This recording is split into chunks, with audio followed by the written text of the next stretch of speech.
I'm Abby. I'm with LDB Capital. We invest in people building businesses powered by visual technology. We thrive on collaborating with deep technical teams that leverage computer vision, machine learning, and artificial intelligence in order to analyze visual data. This is our Women Leading Visual Tech series. The purpose of the series is to highlight some of the top ladies whose work in visual technologies are revolutionizing business and society. We hope that by bringing together some of these phenomenal entrepreneurs, investors, and technologists, we build a community of women who are giving forward and really helping each other succeed in the visual tech space. In this conversation, I had the pleasure of chatting with Dr. Lydia Chilton. She's an assistant professor of computer science at Columbia University. Her focus of interest is human-computer interaction. Her research views on the design process from a computational standpoint. She's part of the Computational Design Lab, a research group in the computer science department of Columbia University, where she builds AI tools that enhance people's productivity. She works on constructing visual metaphors for creative ads and tools to help write humorous stories and news satire. Dr. Chilton received her Ph.D. from the University of Washington in 2015. She received her master's in engineering from MIT in 2009 and her SB in 2007, also from MIT. Prior to joining Columbia Engineering in 2017, she was a postdoctoral student at Stanford University. In this conversation, we chatted all about what it means to be a visual metaphor. You know, what's one thing that you see that makes it represent to another? And how can generative adversarial networks actually generate these visual metaphors themselves? It's really fascinating stuff, and it's going to be the future of content creation, especially in the ad world. So give it a listen. I hope you enjoy. Hi, Lydia. It's really nice to meet you. Thanks so much for joining me today. Thank you. So first thing that we usually start out with all these women leading visual tech interviews is understanding what you do and how you would describe it to a 2-year-old. 2-year-old. So, oh man, this is hard to do without the actual visuals. So what I do is help people try to make images that contain a message in them. So if there's two ideas you want to relate, like, Starbucks is here for summer, or, the earth is melting, or like maybe digital health. How do you convey that visually? That's really hard. And one way to do it is to take symbols of the two things that you want to relate and sort of put them together, but you can't just mash them together. You have to make them fit in this way. So it's really about how to make two images fit together so they convey a third message. Interesting. And so like what I've heard you talk about is these are visual metaphors, right? So just to define metaphors for all of us who don't remember 6th grade English very well, it's like a comparison between two things that could seem unrelated, right? Something like the mind is a garden and information are seeds. I Googled that before we talked. Do you have a favorite metaphor? The one I really like actually got from the dictionary, because I had to look it up at some point myself, was the classroom was a zoo. And what happened when you see that is you automatically like, oh, it maps out all these things with like the children or the animals and like the cages and like there's all these secondary meanings that come across. And that's what's so great about a metaphor, is it paints a whole big picture based on one anchoring point about one thing is like something else. But it's up to you to decide which of those, in what way the classroom was like a zoo.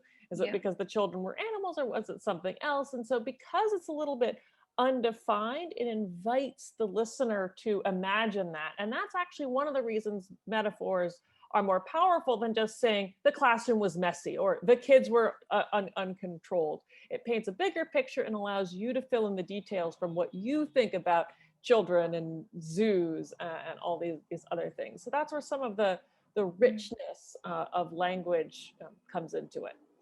I love that. Like the entire premise that like a metaphor in and of itself elicits an image in our minds, right? And like that's the entire purpose of it, is to paint a picture, right? And so it makes total sense when you start to talk about like, okay, well, visual metaphors. So how do we not just paint a picture in somebody's mind that they have to imagine themselves, but how do we like, really spell it out for them, right? Like I think one of the ones that I saw in one of your papers was a Tabasco bottle that looked like a fire extinguisher.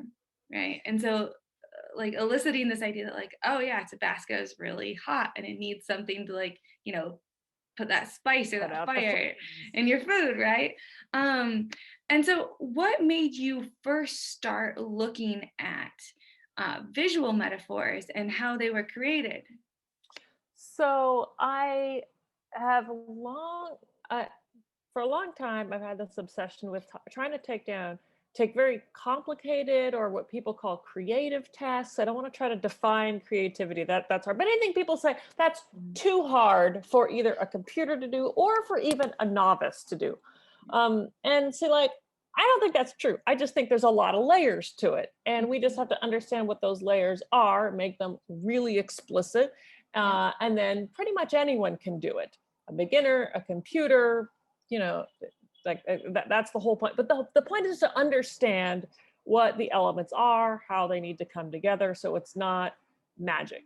And I knew that this was true because I'd played the piano for a really long time. Okay. Anyone who's played piano since they were 5, there's sheet music. You eventually learn to play the sheet music, but you never really learn to compose. And so you always think of people like Beethoven and Mozart and Liszt and Verdi, all these people as just like geniuses who's like this music just came to them.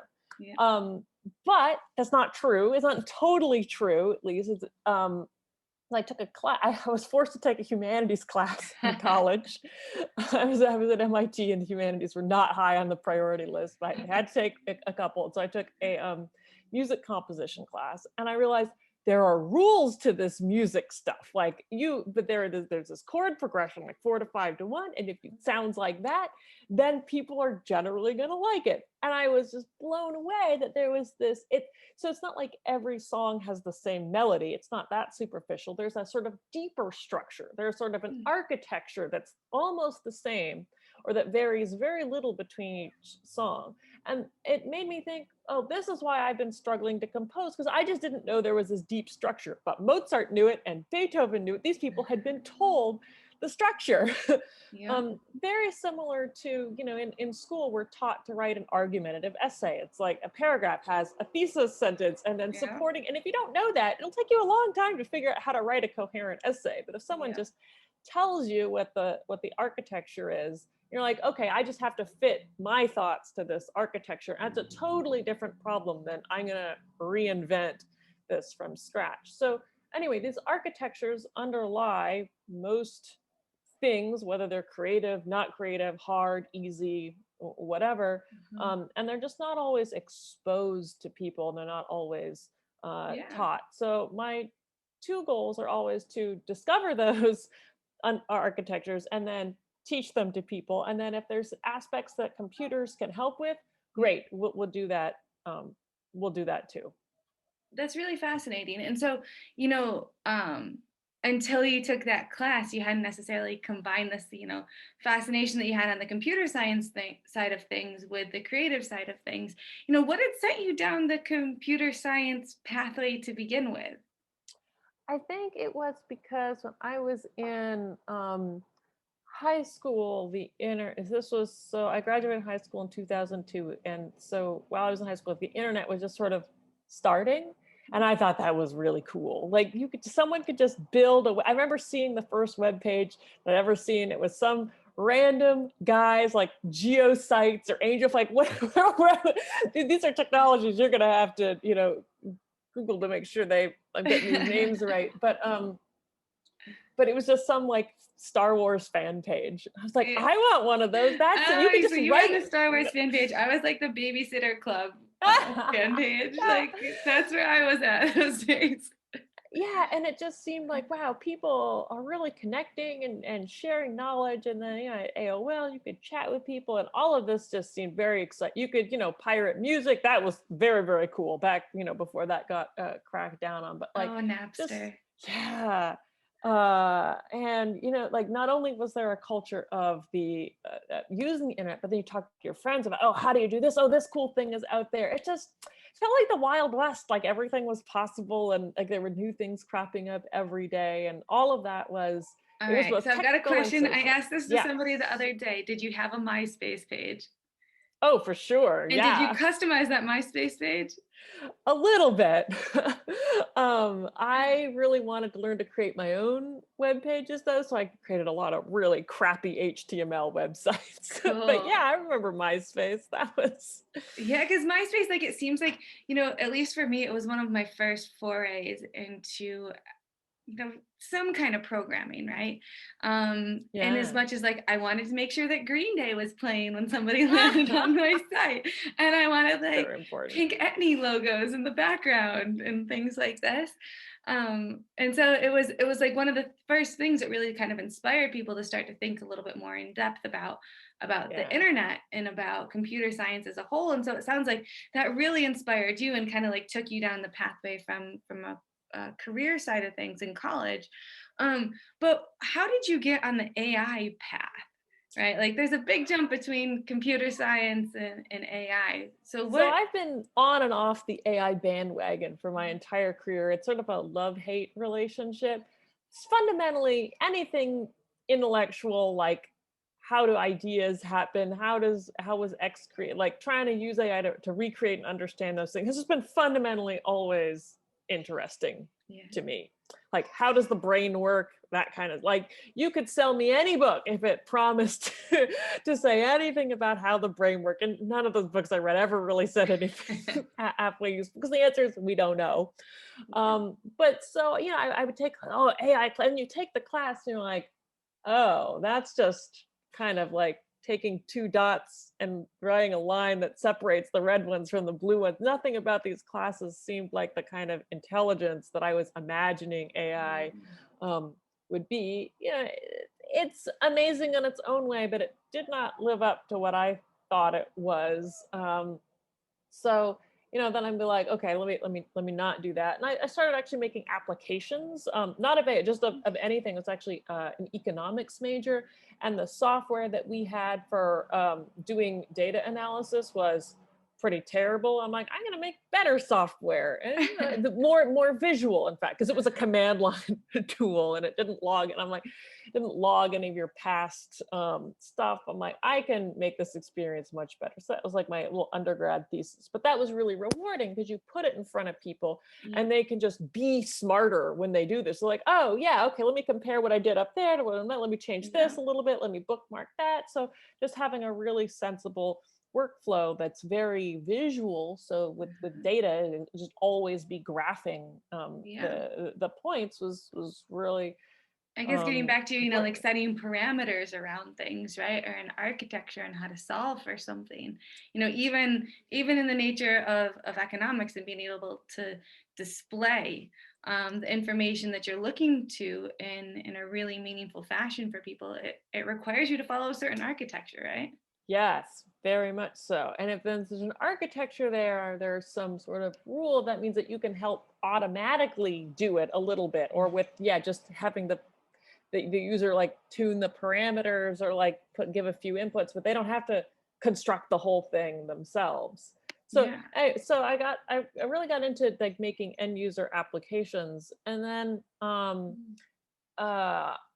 through a very freak event, I just went to a info session from Amazon, and when you're junior, senior, looking for internships, whatever, and so the companies come and talk and get you excited about things. And one of the things that this guy mentioned was Mechanical Turk, where it's like, oh, you want to get some data labeled, you can put it up on this site, and nobody had heard of it at this point. I'm like, oh, that's pretty cool. And I had another colleague who was trying to do some sort of AI stuff, and it just wasn't working. I'm like, if AI can't do it, why not just plug in a person to do it? And everyone was like, no, that's weird. We should keep getting the AI to do it. And I was like, no, you should do whatever works. I'm like, oh, it's expensive. I'm like, well, it's not that expensive. It's expensive if you think of yourself as a grad student who has $20,000 a year, but not if you're a big funding agency who has millions or billions. Like these costs are actually quite small from an organizational perspective. And eventually we convinced them to do it. And then we're like, oh,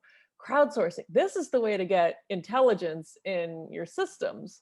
And so we did that for a long time, and that was really exciting. But then we realized, we didn't realize that other people did, that the data that you were collecting could be used to train machines to do the same job once you had enough of it. So, Yeah. you know, like, that's basically one of the ways that AI started to take off, is like, oh, now we can get massive amounts of data that's well labeled and well organized, because we can pay for people on a much larger scale than we've ever had for them do sure. it, You know, it's provide funny, that like data. one of the ways that I kind of think about, you know, in terms of human brains and how do they work and how do we compare that to computers, right? Like our entire lives we're collecting data, right? Yeah. Like, and we're super lucky because as children, you know, or now as parents, we label that data for our kids. So you see something and you say, this is a cup, that's water, you're hungry, right? Like we're giving them the labels for the things that they're experiencing and the data that they're collecting. And so the Absolutely. same thing had to happen in order for this to come true for artificial intelligence as well. Right? It makes total sense when you think about it. Yeah, I am now a cup labeler. I go around, talk about myself in the third person so she knows it's mommy, it's mommy. You gotta love becoming a third person, right? In all your conversations. But like, so you started to understand that there's this like connection between labeling data and the smartness of the computer algorithms that you're working with. But you know, creative kind of takes it to a whole new level, right? Because, well, you know, it's one thing for you to have an API that can automatically label people's facial expressions or facial features. Like for them to generate a face itself, like the GANs that you're currently working with and talking about, is a totally different level of things. And so what's brought you to this, to the creative side of AI, and why do you think of things like, you know, as I mentioned, your workshop the other day on the computer human co-creative process, right? Yeah, I guess I see a great path towards computers doing um, more and more exciting or complicated things. Is like we start with that data labeling, and then, okay, now we've got that. What's the next layer? All right. Oh, okay. Well, maybe it can make a face. Like I've got tons and tons and tons of faces labeled, and then they're like, okay, well, maybe that face can tilt, you know, left and Yeah. right a little bit. So you want to just build on what's there, and that's always been something exciting to me, and just feels like the right. It's incremental as an approach, but it's also principled. Like you don't want to go. I don't know that I believe in really moonshots. You have to have a path from where you are to where you want to be, and even like going to the moon is mostly about just having rockets big enough to get you there. Like, so if we didn't have, you know, engines and fire, I'd be like, no moon. So right. And so by always keeping in mind, okay, we have some, you know, creative goal, but that's built up of these building blocks of like, we have to have things labeled, and we have to know things like, you know, a little bit of a knowledge base that we can construct. So we know like this is, and then like, you know, some language models that can generate a little bit of text. And most of these things don't do anything wildly unexpected for the most part. They do what you train them to do. It is amazing that they can do it, but it's also, it's like, well, but I gave you a ton of data that showed you how to do this. So in some it's like, yeah, you should be able to do this by So basically now. what you're saying on the nature versus nurture side of things, computers are only nurture. Yeah. Which makes it a little bit easier, right? It does. So you know, and you're kind of responsible. Well, the thing is, you haven't seen all the data. If you just scrape a bunch of data from the internet and feed it in, and you haven't, the difference with my daughter is especially during the pandemic, I or someone in this house has fed her every bit of input that she's ever gotten. Anyway, so that's why you get some unethical AI concerns and things like that, because anyway, but yeah, so just keep building up those layers until we can do the creative things. And that means that you almost always want to have a person in the loop at some point. Either it's giving it its goal, putting it back on track, maybe putting choosing which pieces to put together, or using, because the person in charge of this still has a whole lot of contextual knowledge about the world that you want to make something useful, even deciding like, okay, I want a face that does this, like deciding like, this is the ad that I want to make. I want to make it about, Tabasco being hot. Like computers know any of that. Maybe it could someday, but we're definitely not at that point yet. So, getting back to this idea of visual metaphors, right? Like, it's one thing because people have been creating them for a while now in the ad space, right? In order to sell things. But now you are working with it to generate algorithms that can automatically blend these things and create their own visual metaphors, right? What gave you the idea that like this was a good application for the things that you were working on? Because one day, I actually, it was sort of an accident, it come from the intellectual curiosity, but I need a creative problem that I think is hard enough to still be creative, but easy enough that I can actually like do it in a sitting. Like I'm not going to try to come up with the next grand unified theory of physics or write a novel. That takes too long. I want something that can be done in a sitting. So I actually started just like Googling like creative X, like creative writing, creative, and I Googled creative ads one time in an image search, and a bunch of these came up. I'm like, these are cool. And I'm also always looking for things that just have like some sort of visual appeal so that the people that I'm working with can very much understand what it is. So say if I'm trying to write a novel, someone would have to read that entire novel to understand whether they like it or not, or think the AI is smart. But this, you look at it like somebody clever came up with that. And so it's very easy to evaluate and appreciate when they're done. And it just seemed like you could just take any two concepts really and try to come up with a message for them. So ample opportunity, really good testing grounds. I picked it because it was a problem that had nice, like I can generate, there's a lot of possible problems I can solve. They're easy to evaluate, not because I thought this is the world's greatest moneymaker or so it's very much an intellectual decision. Just like, I want to study creativity. This is a good vehicle to study creative. Well, it's interesting that you didn't think, like, oh, this could be a big moneymaker, because there's a bunch of startups out there right now that think that this could indeed be a big moneymaker, right? And they're using AI in order to inform creative or generate creative that has a better performance rate, right? So that it can have more clicks or it can have more interest, it can sell more things ultimately at the end of the day. Do you think that we are, one of the worries I have, I guess is the way to say it, is that the moment that computers get involved in it and they start collecting all the same data and they start to see the same things working well, right? Like, are they just going to start creating a bunch of clickbait where all of these ads and all of this creative actually starts to look really similar to each other, and potentially could be super polarizing in the same way some of our news feeds have become, or things like this? Or do you see it as just being a window of opportunity for ad creatives people to leverage these tools in order to get better at their jobs? So all of those things.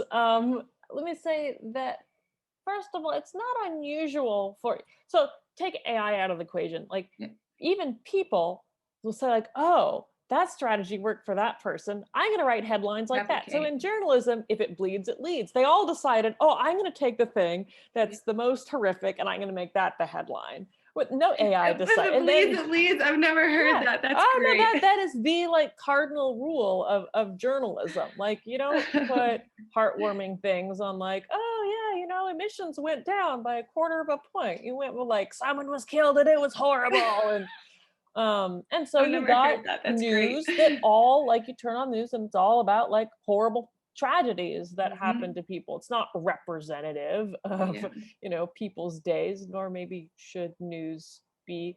So these things, this is just how people work. Someone discovers a pattern, other people copy it. That's what people come to expect. And the world is just like that for a while. And maybe the world stays like that forever, but sometimes someone will discover another opportunity outside that area that's then been neglected because everyone's been doing the bleeds leads thing for so long that there are other things that you can do. And that's how I think markets work. Like, they go in one direction. Okay, let's really explore that direction. then at some point everyone's in that direction. There's not as much opportunity there. And so it sort of makes the new opportunities to branch out and find something else. So this is in computer science, we call this like a sort of, it's like a search process. Everyone's searching together. We could continue to go deep on the thing that works, or we could try to go broad and diversify and find something new. So as soon as you develop a technology that makes something valuable easier, everyone's going to flock to that technology, and there's going to be a ton of it. But it's not going to be the only thing, because there's just so many corners of the world. You do see this as being a big moneymaker, a great opportunity for startups to get involved in. Definitely, I think that creative visuals, yes, I've seen that, and with motion in them also, definitely drives content. We work with a bunch of like some small startups, some of the departments that are just trying to get the message out, and like local newspapers, and like you want images just grab attention, especially in the social media, in a world that's like TikTok and Instagram. Like if you don't have a short video or an image, no one is seeing your stuff. So everyone wants that, and those are hard to come by. You can't just use stock photography anymore. Everyone's seen it, so it has to be special in some way that grabs your attention. But I think there is definitely money to be made there, as long as. But making money isn't your end goal on it necessarily. Where do you want to go with it? Where do you want to take this? So I like having, for me, it's like ultimately flattering to have people want to use the tools I have. Because like, oh yeah, I made something useful, but also because then you learn, oh, this is how it really works, and here are the additional things that are difficult about the problem, and you learn about sort of like the bureaucracy around it, the human process. You're like, oh, okay, most things are hard. It's not just creating the visuals that's hard. It's like convincing the leadership that these are the right visuals to use, getting everyone to agree, like this is our branding message. Like for Tabasco is hot. That's like the most obvious one. Tabasco's got their brand, but for startups, they don't always know exactly who they are. So we worked with a company called Lalo. It's a drink. It's like lemon flavored. But it has CBD in it, so it's like relaxing is also their thing. It's a pot derivative, and so like, okay, lemon and relaxing, like great. So then we could do that. We could make a bunch of blends off those two words, and that was great. We filled up their Instagram campaign, but that's really hard. We also worked with a publication that was doing a bunch of stuff around coronavirus last summer, and like the science behind it. It's a science journalism kind of thing, and they didn't know what it's like coronavirus and something, but we had to help them figure out what that something else was very often.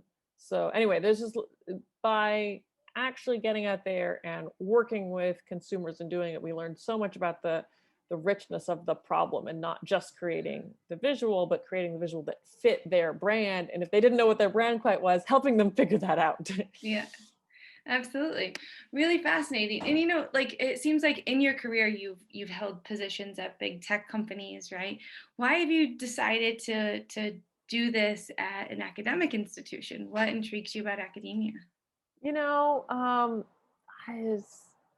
It's just one of those things that's always been inside me. I think you could probably do great work anywhere, probably different work. In academia, like there's this idea that you get more freedom, you get a lot more responsibilities, like you have to raise your own money as well. I was really attracted to the idea of I could work on things for just the pure intellectual value of them. And I didn't have to worry about it making money, because that's something like, I don't know how to make money. But in retrospect, I see a lot of things in the tech world being done without making money, really cool things. I mean, a lot of the services that tech companies put out, like search engines, are free. Like, yeah, you have to see ads, but that whole technology is free for everyone to use. Imagine if they charged for it. Like, that's so valuable. Like, I'd pay easily a couple $100 a month to be able to search the internet. Google everything. Well. Yes, absolutely. Yeah. But they put out an awful lot of things for for free. sure. And like you were kind of talking about it a little bit before, where having your own lab is a lot in some ways like having your own startup, right? Like you have to get all the funding for it. You have to figure out what your priorities are, because there's always going to be like the time, cost, quality continuum that you're dealing with. Yeah, and you do all the hiring, hiring and firing, all the money, all the rules, all the university does help with an awful lot of things, but still you got to make it go. For sure. And have you ever thought about spinning it out into a startup itself? I would absolutely love to do that. It will take a little bit more manpower than I have. The goal in academia, I think, always is to find like the right student who really wants to take this on, because a startup is like more than a full-time job. It's you got to find someone who like this is their dream and they're gonna make it happen. It's not just, oh, I'll do X, do Y, do Z, then it'll be a startup. Like you really gotta push pretty hard. So and probably this summer I'll work on a little bit, but I would love to find that right student, and sometimes just have to wait a little bit. Fantastic. So we'll see. So last couple questions for you before we sign off. One that I always ask everybody, is there another application of AI that makes you incredibly excited at the moment? So it's not visual, but a lot of language technology is really taking off.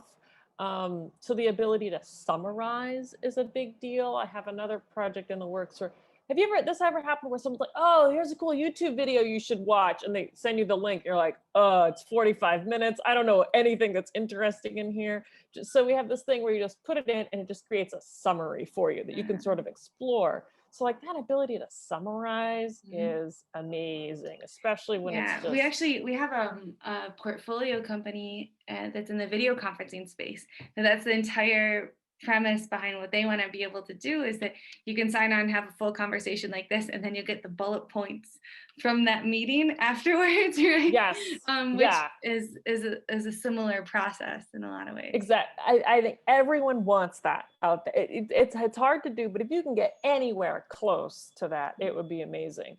So a lot of my life is language, write a lot of emails. I'm in a lot of conversations, and it starts to feel really repetitive over time. I sit down to write an email, like, I've written this email before. And Google's giving me these little autocompletes, like, wouldn't it be, or it's like, it's at the bottom, it's like, oh, sincerely, and like, oh, pleased to meet you, it gives you these things. But I wanted to write the whole damn thing. It's like, when someone's like, can you please confirm that this thing happened? And I'm like, yep.